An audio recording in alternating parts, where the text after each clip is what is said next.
Estaré usando la Reina Valera de la Sociedad Bíblica Trinitaria.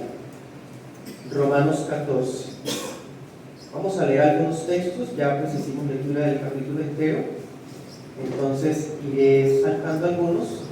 Sé que la iglesia de Bucaramanga está estudiando Romanos, entonces en estos momentos ustedes profundizarán aún mejor el capítulo, ¿sí? Entonces haré referencia a algunos pasajes en el transcurso de la enseñanza. Leamos el 1. Dice: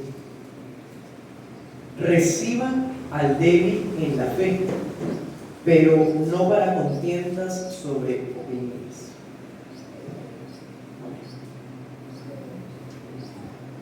Hay un obispo del siglo IV, él se llamaba Ambriosastro.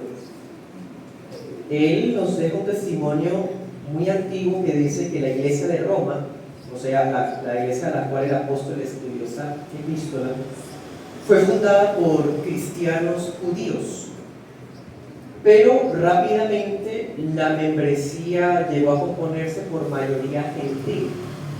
Para los que nos visitan, judío, pues como decía el pastor hoy, el pastor José Camilo, son los descendientes físicos de Abraham o los israelitas. Y cuando decimos gentiles, decimos nosotros, los que no somos israelitas, sencillamente. Entonces, esta iglesia fue fundada por judíos, pero con el pasar del tiempo empezó a ser compuesta por mayoría de gentiles, ¿sí? Entonces, debido a esa mixtura cultural, empezó a haber un inminente peligro de mirarse unos a otros con desdén, ¿sí? Y saben que eso que pasó en el siglo I es algo que puede seguir pasando hoy. En las iglesias locales pueden haber choques de tipo cultural, unos contra otros, por opiniones, maneras distintas de hacer las cosas, de ver las cosas, e incluso pueden haber distintas opiniones respecto a ciertas doctrinas, llamémoslas terciarias, secundarias, ¿cierto? Entonces vamos a estudiar en esta mañana el tema de la libertad cristiana. La libertad cristiana. Y como subtítulo vamos a tener recibiendo al débil en la fe. ¿Listos?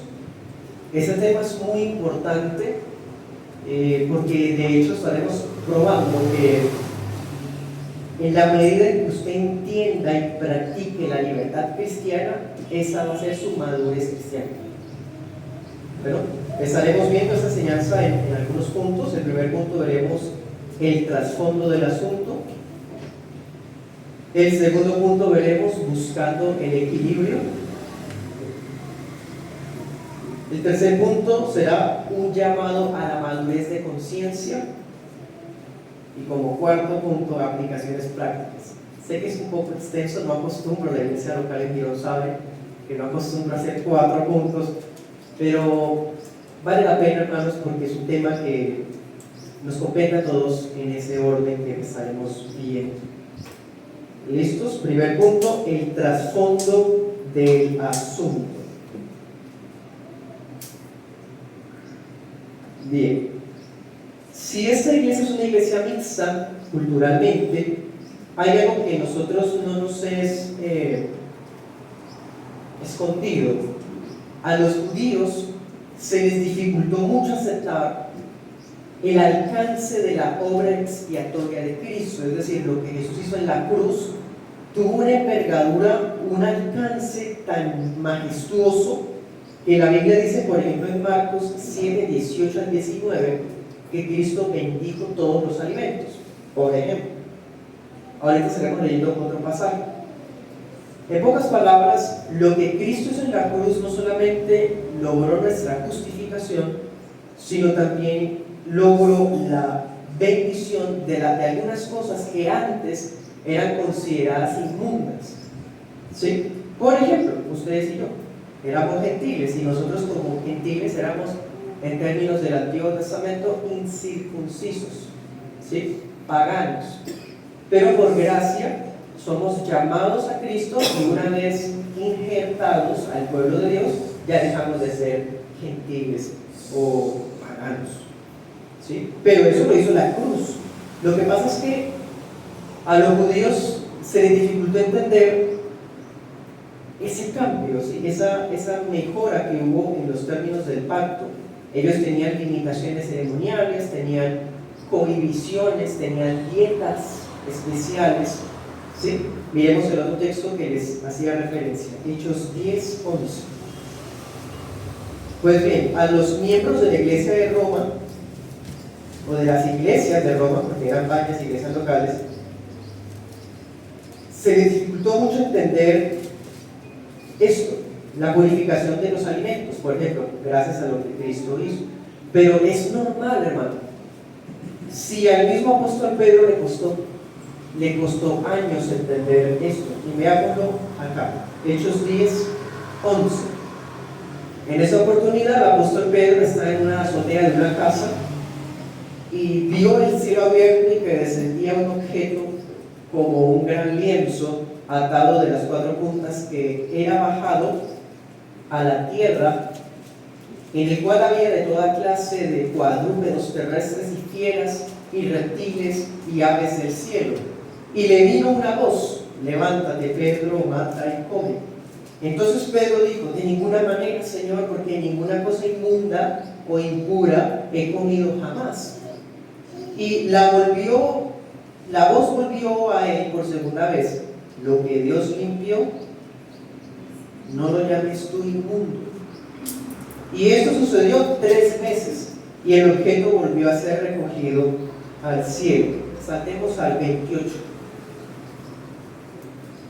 Y aquí Pedro se encuentra con unos gentiles, y mire lo que les dice: ustedes saben que es abominable a un varón judío juntarse o acercarse a un extranjero, pero Dios me ha mostrado que a ningún hombre llame inmundo o impuro. ¿Sí? Bueno, esos versículos resumen esta dificultad. No todos los judíos habían entendido esto.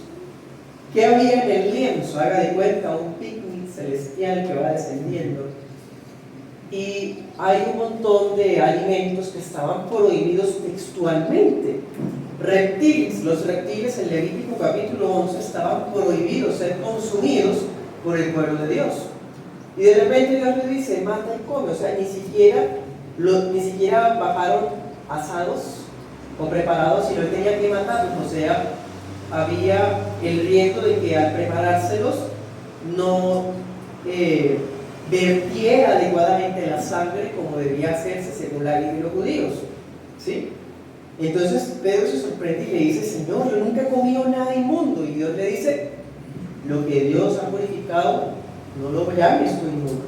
Bien, y aquí ya han pasado algunos años desde que Cristo ascendió a los cielos, y Pedro es el líder de los 12 apóstoles. Entonces, hermano, es natural que a un judío le costara entender ese tema, como también es natural que mucho creyente que es débil le cueste entender. Bien, algunos de los miembros, volvamos a Romanos, algunos de los miembros de las iglesias de Roma insistían en abstenerse de comer carne, insistían en observar ciertos días religiosos. ¿Usted se acuerda cuando leímos el capítulo entero? Decía que para algunos no había que comer carne, para otros solamente vegetal, que unos que hacen diferencia de día y día. ¿Se acuerdan que lo leímos ahorita?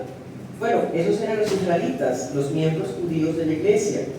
A ellos les costaba mucho, y así hoy día encontramos mucho creyente que tiene escrúpulos por comer o hacerse a dieta vegana, o guardando a estas alturas las fiestas judías, ¿sí? Entonces démonos cuenta, este problema de la inmadurez espiritual ha estado presente por siglos en la iglesia. Pero ¿cuál es el trasfondo entonces? ¿Por qué tenían miedo a comer carne? Ya sabemos que los judíos no eran veganos, lo que pasa es que eran muy meticulosos en la forma cómo se preparaba la comida, y dependiendo de qué tipo de animal era que se iba a sacrificar, no podían comer cualquier carne. Bueno, pero entonces hay un problema. ¿Cuál era su escrúpulo? ¿Qué era lo que les impedía? Bueno, es un problema de conciencia. Los eruditos dicen que resulta, y a propósito de los términos griegos que usa el apóstol Pablo, ellos temían que esa carne que compraban en la carnicería hubiese sido ofrecida a uno de los dioses latinos, a los dioses paganos. Entonces ellos decían, yo no puedo ir a comer carne o a comprar de la carnicería en Roma, porque ¿quién me garantiza que no se la sacrificaron a otro dios? Y yo amo a mi Dios, yo no puedo ser parte de la idolatría. Eso es algo bueno, ¿se dan cuenta? Pero detrás de eso también hay debilidad. Ahorita estaremos profundizando más. Entonces se sentían obligados a seguir observando estas dietas y seguir observando sus festividades. Bueno, pero notemos algo, hermano. Aquí el tema es un tema práctico. Aquí el problema no era doctrinal, o por lo menos de fe, en el sentido de que la fe de estos que son débiles es genuina. Una fe puede ser pequeña, una fe puede ser inmadura, pero puede ser genuina, es genuina, ¿sí? Entonces, aunque ellos eran muy débiles en su fe era de Dios.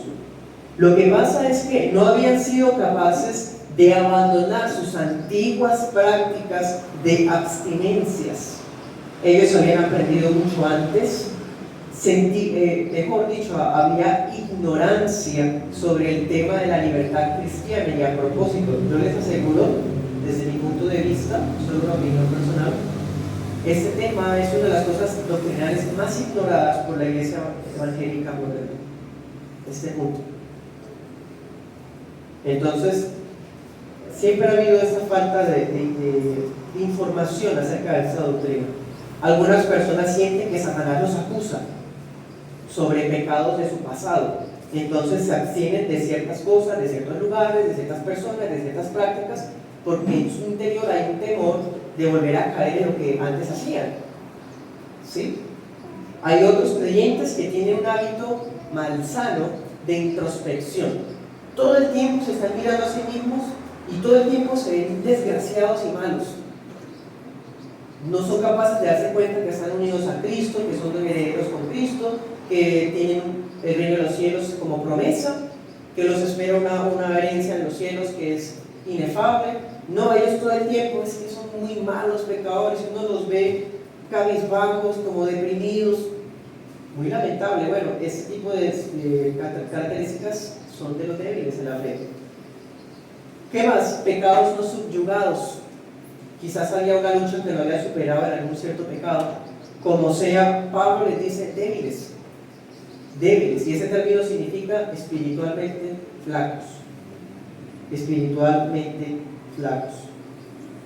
Entonces, cualquiera sea la razón por la que se abstenían de cosas, ellos preferían cohibirse de ellas, lo cual no está malo en sí, no es malo en sí mismo, pero es que ellos corrían un peligro, y ese es el peligro de aquellos creyentes débiles e inmaduros que empiezan a reducir la fe cristiana a no hagas, no digas, no toques, no pienses, no vayas, no escuches, y un montón de reglamentos. Y entonces en el mundo las iglesias evangélicas somos mal vistos por culpa de esos creyentes legalistas débiles de conciencia, creyentes que todo es del diablo y en sus cultos hablan más del diablo que de Cristo. ¿Sí? Precisamente es por la inmadurez, y ese es el problema del débil en conciencia. Él se cohíbe de cosas, lo cual, insisto, no es que esté mal en sí mismo no cohibirse de cosas, cada quien se cohíbe de lo que quiera, hermano. Esa es la libertad, precisamente. ¿Sí? El problema es que empiezan a reducir su fe, su comunión con Dios, su progreso en la santidad, y empiezan a reducir la verdadera religión a un montón de obras. Y empiezan a observar su fe basados en las obras de la ley, como decía el pastor esta mañana. Cito al pastor Stott, abro comillas. Él los describe a los débiles en la fe: un cristiano vulnerable, lleno de indecisiones y escrúpulos. Lo que les falta a los débiles no es fuerza para el dominio propio, sino libertad de conciencia. Cierro comillas. ¿Sí? Es decir, hay ignorancia en ellos sobre los beneficios que tiene la cruz a su favor, y a la vez hay temores infundados en ellos, como si se fueran a perder. y el clásico temor, perder la salvación, que es otro de los daños que ha ocasionado otro movimiento del siglo XVII.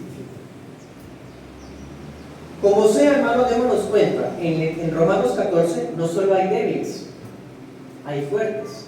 ¿Quiénes son los fuertes en la fe? Si yo les preguntara a ustedes quiénes son los débiles, ¿quién alzaría la mano?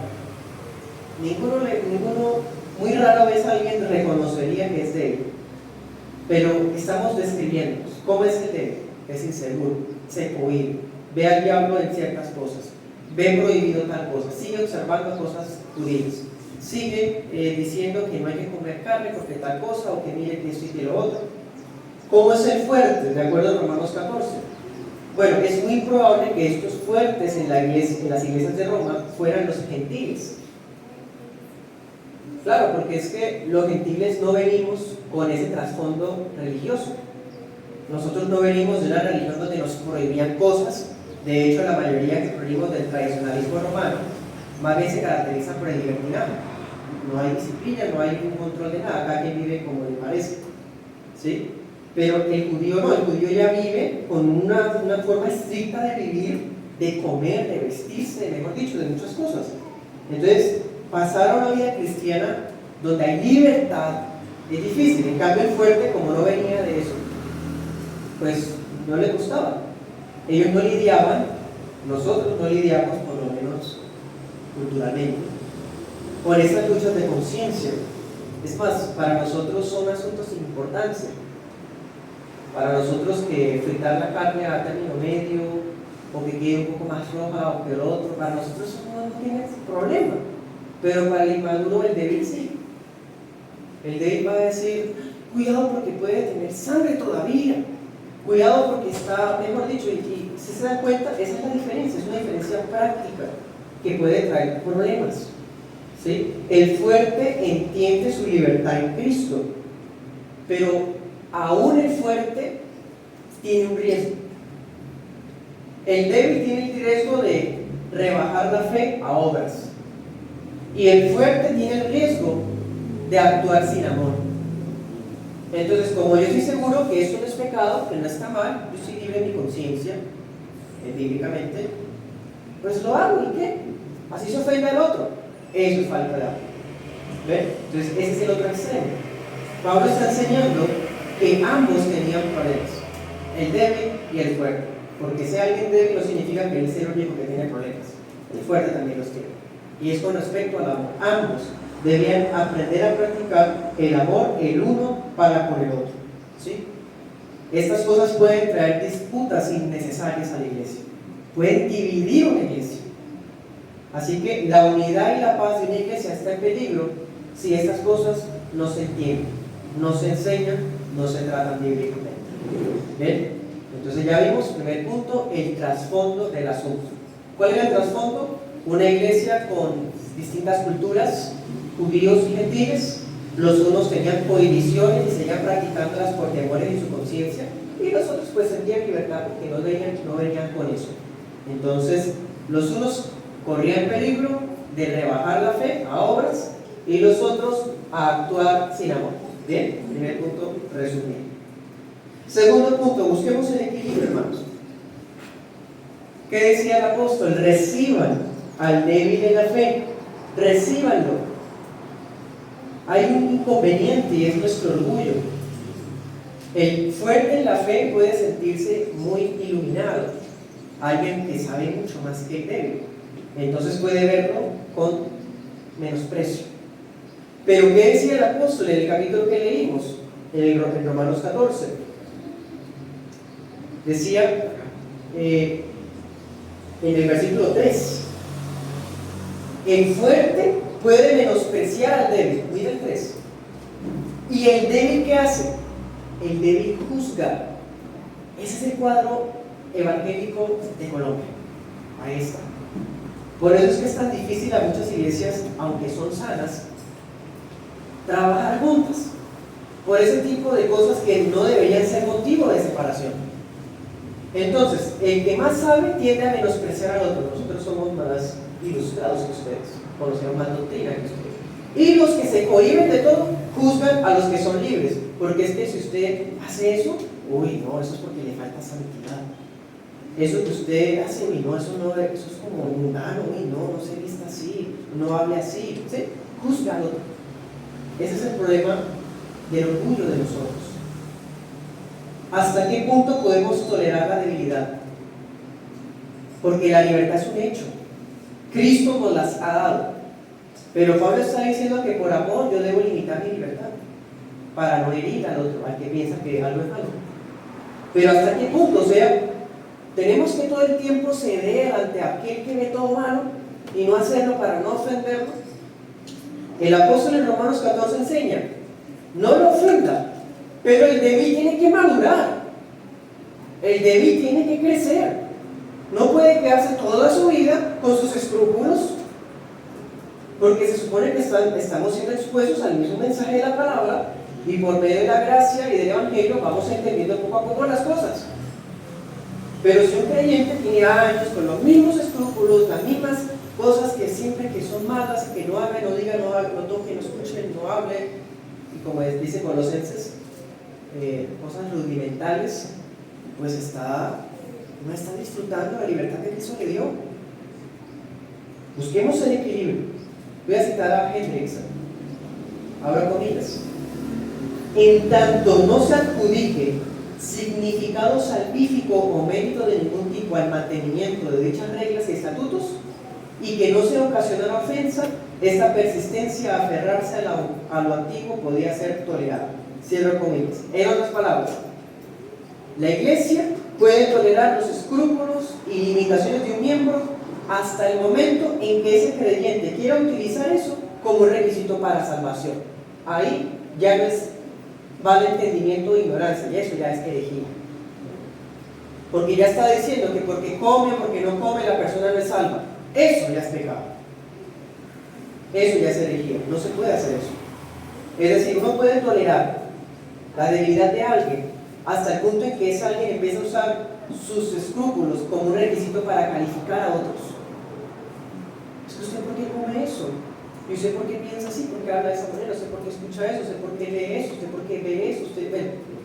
O sea, usted como que no es cristiano, yo sí soy más cristiano, yo sí estoy a otro nivel. Eso es pecado.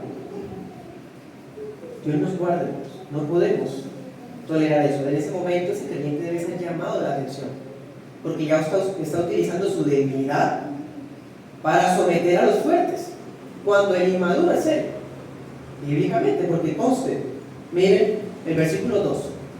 Identifica usted mismo quién es el débil y quién es el fuerte. Uno cree que se ha de comer de todo. ¿Quién es el fuerte? El que puede comer de todo. ¿Y quién es el débil? El que solo come legumbres, textualmente está. O sea, el débil es el que ya tiene hasta una reglamentación, es meticuloso y a veces se jacta de ser muy ordenado y disciplinado, pero no es que es débil de conciencia. Pero retroalimentemos, versículo 1, ¿cuál era el consejo? Recíbanlo, o sea, vamos otra vez. Digamos que este hermano débil no ha cometido el error de decir que el otro hermano no es algo porque no hace lo que hace. O sea, es un asunto que todavía se puede tolerar. Podemos seguir tolerando porque no ha llegado a esa herejía de decir que perdió la salvación por comer tal cosa, por ejemplo. ¿Sí? Entonces, ¿cuál es el mandamiento? ¿Cuál es el consejo pastoral? Reciban al débil en la fe. En otras palabras, la mesa del Señor, la Santa Cena de nosotros, está abierta para el débil. ¿Sí? El término griego significa tómenlos para sí, o sea, alléguelos. Así como Dios nos recibió a nosotros recibimos al débil, pero no para discutir, no para criticar, no para decir, oiga, ya madure, o el otro decir, ya sea más santo. O sea, ¿sí? No para eso. Recibir al débil y el débil no juzgar al fuerte, y así como Dios hizo con nosotros. Bueno, pero hermano, recibir al débil, insisto, no significa volvernos atrás, volver a cohibirnos de cosas que quizás antes nos cohibíamos porque no entendíamos, ¿sí? Para evitar que el débil se convierta en un tirano.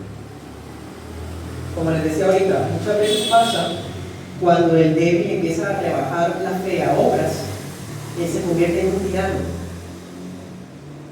Se queda estancado en su debilidad para prohibirle al fuerte a que viva su fe cristiana como Dios se la dio, porque no la vive como el otro la vive. Eso es tiranía. Gálatas 5:1, leámoslo rápidamente. Y eso es muy importante, ¿no? En todas las iglesias locales siempre tendremos una pequeñita cuota, o a veces gran cuota, de inmadurez espiritual. Pero sepan eso. Dice Gálatas 5:1: estén pues firmes en la libertad con que Cristo nos hizo libres, y no estén otra vez sujetos al yugo de servidumbre. Bueno, en otras palabras, no someteremos nuestra conciencia a mandamientos de hombres. Y uno puede decir, sí, es que las iglesias bautistas reformadas no tenemos mandamientos de hombres. El tema no es tan fácil, porque esos mandamientos de hombres no es en términos de iglesia o de denominación, es en términos individuales. Uno puede estar siguiendo mandamientos de hombres de una persona en la iglesia, de una persona en la casa, de una persona en una fraternidad. Una sola persona puede estar sometiendo la conciencia de los otros porque está como si fuera un policía verificando que todos hagan, digan y vivan como él dice que hagan. Eso es pecado, hermano.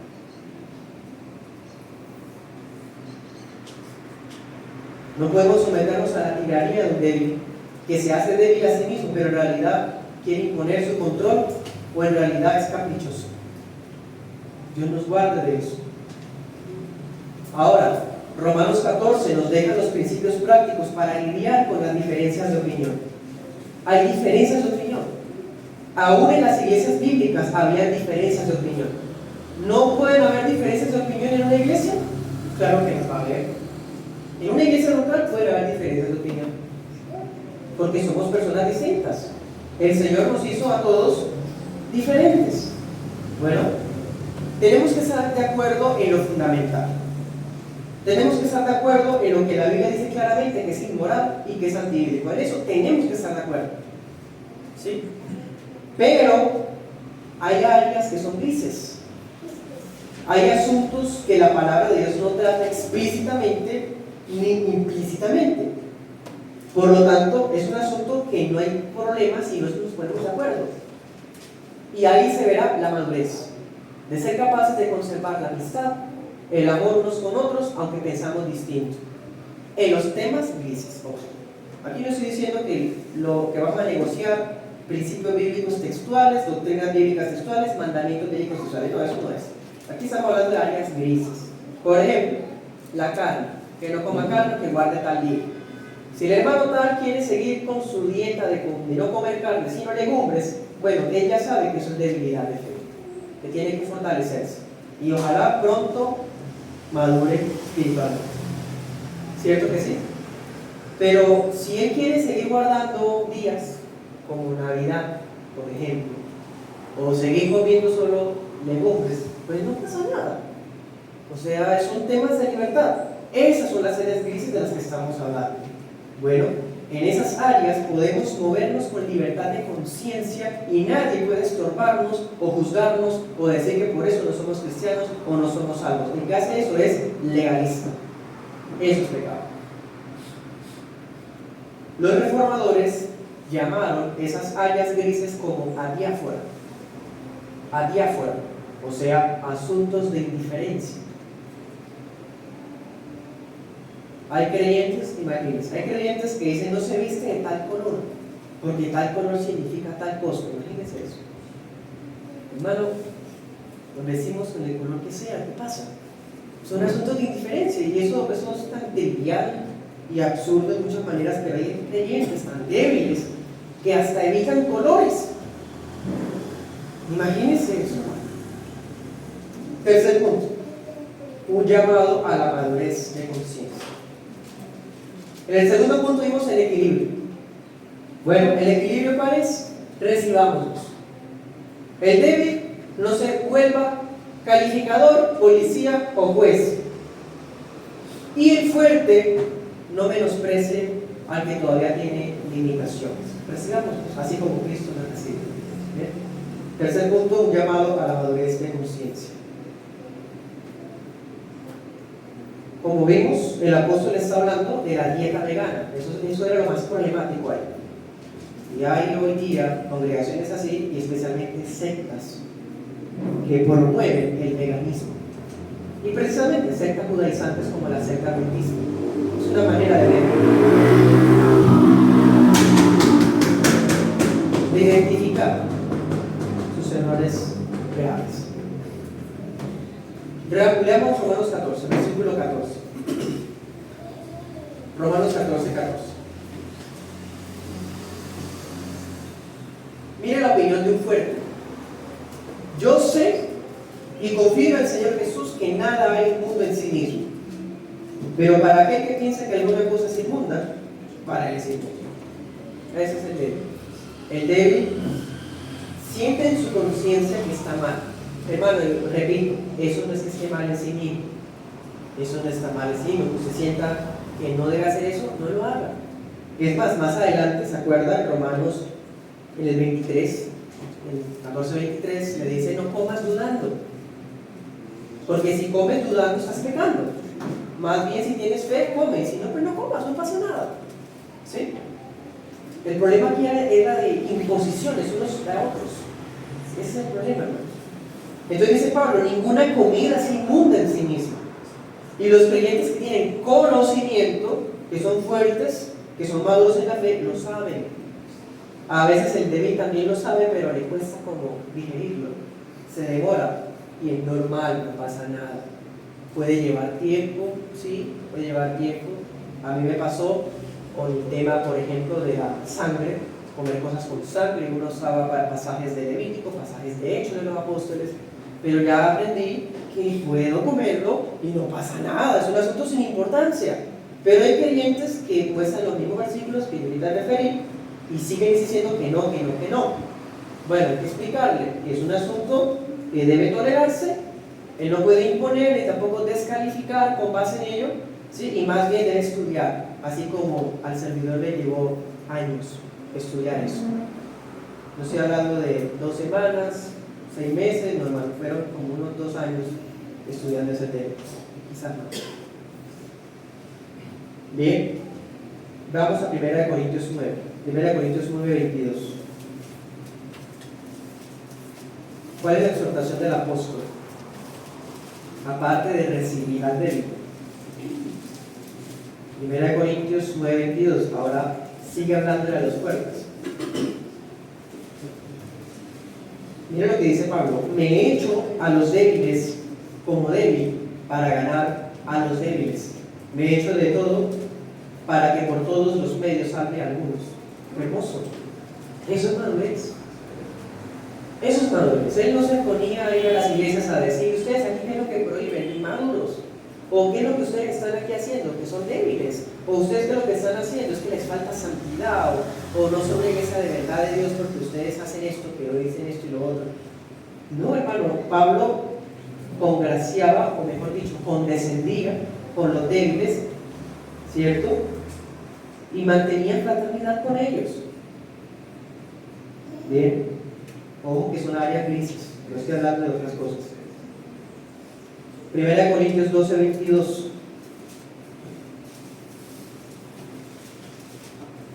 Y a veces el débil, que vuelvo y digo, tiende a volverse imponente, tiránico, cuando se le da mucho poder.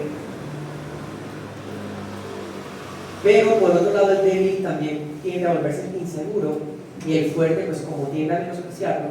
Mira el consejo, 12, 22. Antes, con mayor razón, los miembros del cuerpo que parecen más débiles son necesarios. ¿A usted le parece que el hermanito o el hermanito tal es un débil? Mira, estas palabras para el hermanito tal. No, hermano, no, tampoco pensemos así.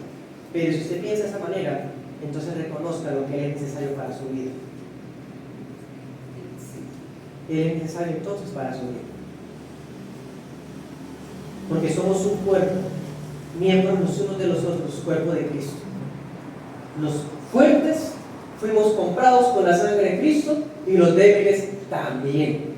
Así que hay una orden de amarnos mutuamente y no contender por opiniones, meras opiniones, hermanos.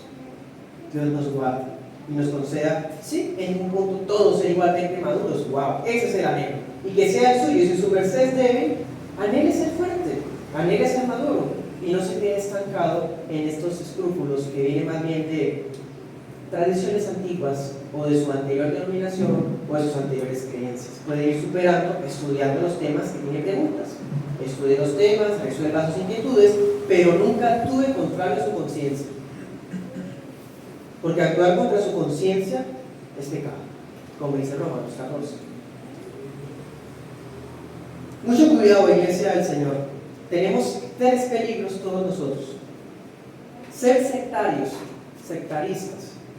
Nos portamos sectaristas cuando rechazamos a hermanos genuinos porque practican cosas que nosotros no. ¿Y cuántas veces hemos visto? ¿Ustedes no usan el ignario gloria? No, entonces ustedes están contaminados.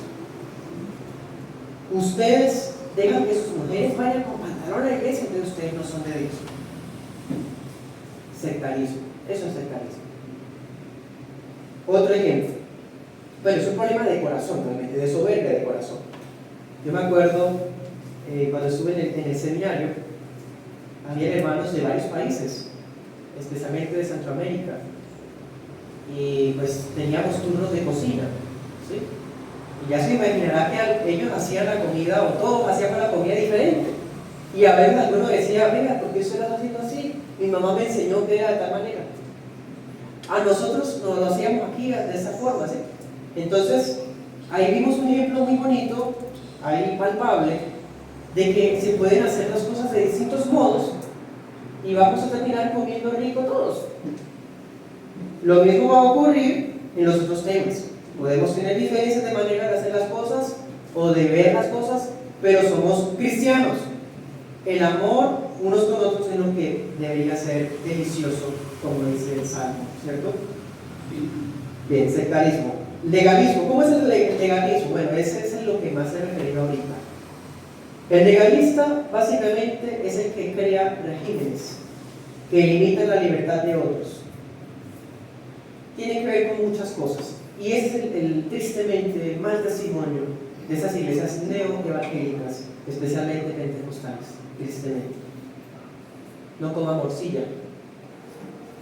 Una niña, ¿cómo va a dejar, hermanita, que usted deja a su hijo jugar fútbol? Si el fútbol es solo para niños. Hermano, ¿usted por qué está escuchando música clásica si la música clásica es del mundo? Uy, la hermana tal está celebrando la Navidad y está colocando arbolito. Uy, la hermanita tal está colocándose un pantalón, entonces ya como que no es tan santa como antes. O la hermanita está trabajando en un salón de belleza, o sea, ella aprueba la vanidad. Son ejemplos de legalismo. Todo eso es legalismo. No deje que el niño vea tal programa. Bote esos juguetes a la basura porque son del diablo, etcétera y etcétera. Son estándares inventados por los débiles de su propia imaginación y tienen el pretexto de ser bíblicos. Bueno, si su merced tiene la determinación de corazón, yo no tengo televisor en mi casa y no tengo interés en aquí, porque es una prioridad para mi esposa. Pero si el hermano tal tiene un televisor de tantas pulgadas y le gusta ver ciertas series o películas, ¿yo qué voy a decir? Venga, hermano, usted tiene que hacer como yo hago. Venga ese televisor y deshágase eso porque eso no es de Dios. ¿Quién me dio a mí derecho a limitar la libertad al que Cristo liberó? Eso es legalismo. Sectarismo, legalismo y tercero, libertinaje. El debe habrá pensado, ay, sí, esa es importante que también la diga. Bueno, el libertinaje es básicamente el que abusa de la libertad cristiana. Ya esa persona tiene el pretexto de que tiene libertad en Cristo, pero vive como mundano. No, hermano, yo no estoy hablando de que es tan fuerte, no, este puede que sea un falso convertido, francamente. Al fuerte no hay que decirle, venga, la línea es esta, Ojo ahí, ¿no? El fuerte ya entiende, porque es maduro, se supone. Entonces, si alguien es fuerte y con base en su libertad empieza a vivir como un impío, pues ya el enemigo fuerte está mostrando que ni siquiera es convertido, ni siquiera se puede. Entonces, ojo con esto, Dios nos guarde de estos tres problemas. Entonces, sepamos algo, hermanos. Nosotros venimos acostumbrados a pensar que la madurez es sinónimo de años. Yo tengo 15 años en el Evangelio, 30 años en el Evangelio. Ay, hermanos. Conozco creyentes de 40 años del Evangelio y no saben qué es justificación. No entienden ni qué es eso. Y eso es básico.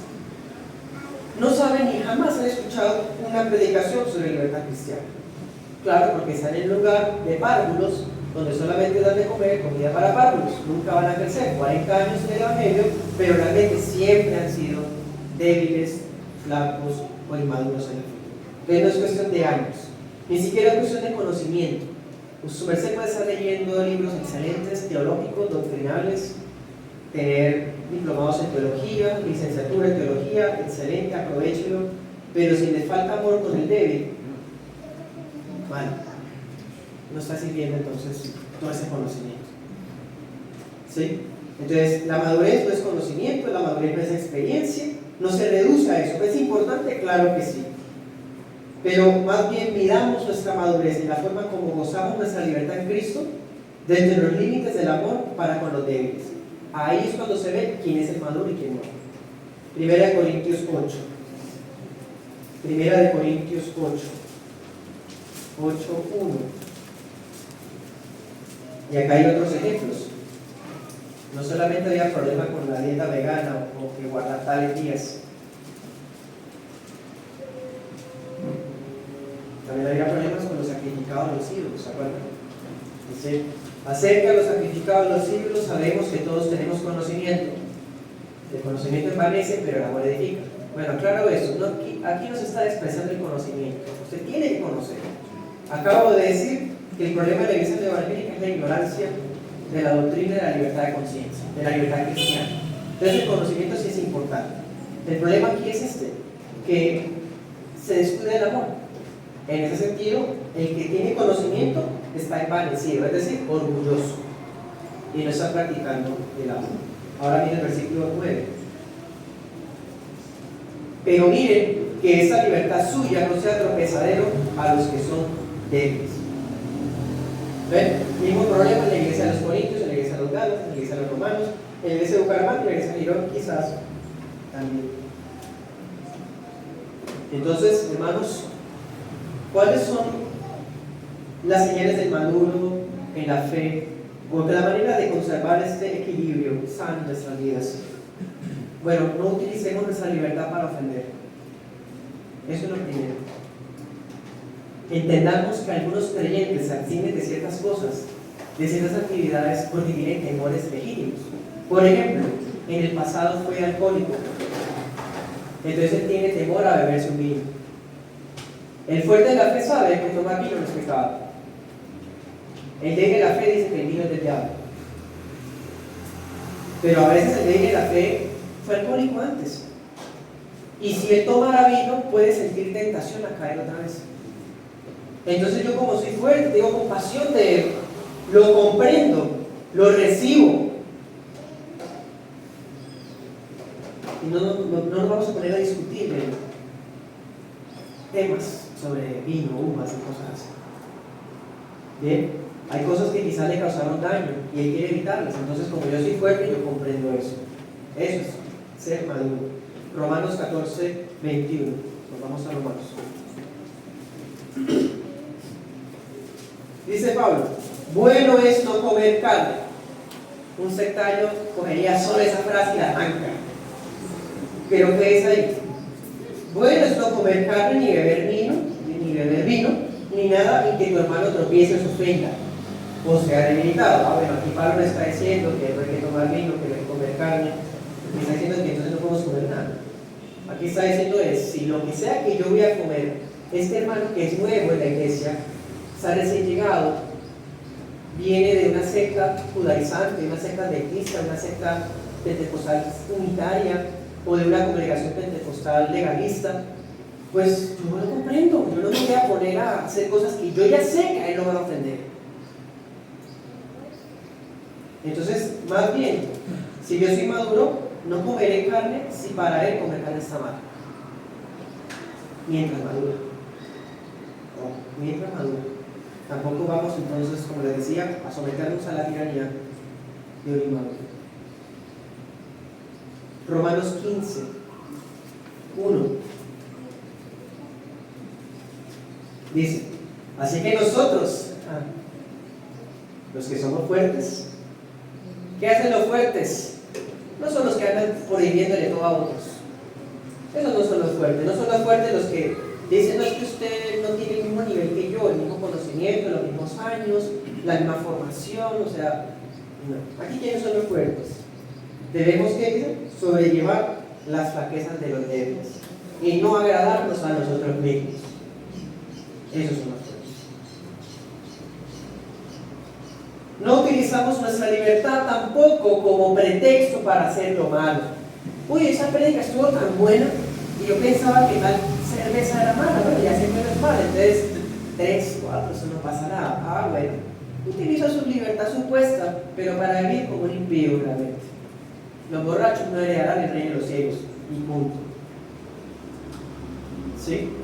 La palabra prohíbe eso. La palabra prohíbe los excesos. ¿Sí? Desde utiliza la libertad como pretexto para hacer el mal, está mostrando que ni siquiera nació de nuevo. Bien, al contrario, usamos nuestra libertad ¿para qué? Para servir a otros. Gálatas 5:13 dice, ustedes hermanos a libertad fueron llamados, solamente que no usen la libertad como ocasión para la carne, sino sírvanse por amor los unos a los otros. Si su merced ve una serie y después queda enganchado y no es capaz de salirse, pues entonces significa que no tiene la madurez de ver un programa sin enviciarse, entonces no lo vea. Puede ser un consejo. Dice ahí, a causa de la carne, nuestra carne es débil. Usted y yo tenemos debilidades diferentes, pero somos débiles. Su merced es débil con la glotonería. Y come, y come, y come. Bueno, comer no está mal. Ahí es un don de Dios comer. Pero si usted sabe que está siendo codicioso de la manera como come, rompiendo el 10º mandamiento de la ley de Dios, entonces debe limitarse mientras madura, mientras aprende a tener dominio propio. Es cuestión de conocernos a nosotros mismos y entender las luchas que tienen otros. Bien. Entonces, hermanos, para terminar les digo 3 aplicaciones. Primera aplicación: el débil no puede imponer sus propias inseguridades a otro. No haga eso porque a mí me enseñaron que eso está mal. Uy, hermano, sé por qué hace tal cosa.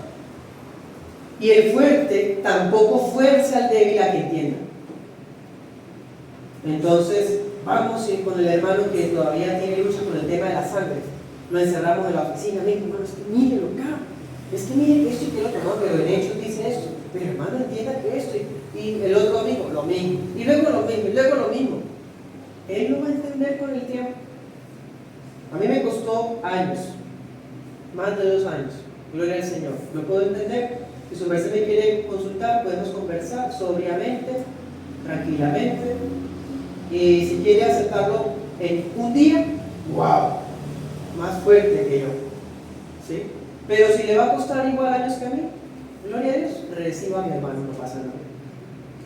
Bien. 1 Corintios 8:7 dice que si uno, bueno, prácticamente, si uno fuerza al débil a que entienda, sin él haber superado ese escrúpulo en su conciencia, pues voy a contaminarlo.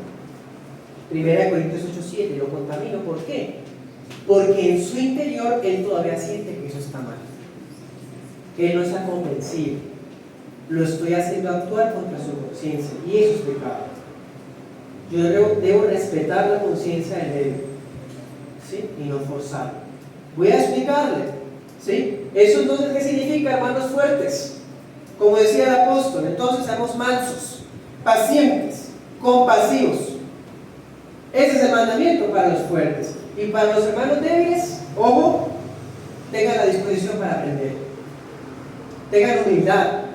para no andar juzgando, descalificando a los que no viven como usted, y tenga abnegación, valore al otro hermano que ha entendido lo que quizás usted no ha entendido. Hay consejos para los dos.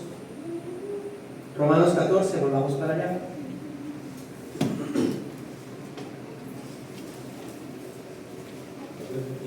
Romanos 14, veamos el 3 y el 4, dice: el que come no menosprecia al que no come, y el que no come no juzga al que come, porque Dios lo ha recibido. ¿Tú quién eres que juzgas al siervo ajeno? Para que su Señor está en pie o cae, pero estará firme, pues poderoso es Dios para afirmar. Este versículo no puede ser utilizado para decir no juzgues. Ojo, así usa la Biblia el diablo. Aquí está un contexto que lo estamos enseñando en esta mañana. Aquí en no juzgues, ¿qué es? Condenar. Dice, se está en pie o cae. ¿Qué dice el débil? Ay, usted comió eso, ya se cayó de la gracia. Usted ya perdió la salvación. ¿Sí? ¿Tú quién eres para juzgar? Eso es lo que está hablando. No está hablando de que no hay que juzgar al otro cuando el otro sí merece ser juzgado porque está en pecado.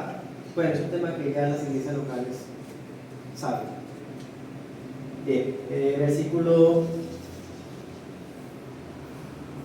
8. Pues si vivimos, para el Señor vivimos, y si morimos, para el Señor morimos. Así que, sea que vivamos o que moramos, del Señor somos. Wow. Porque Cristo para esto murió y resucitó y volvió a vivir para ser Señor, así de los muertos como de los que más. Tú, ¿por qué juzgas a tu hermano?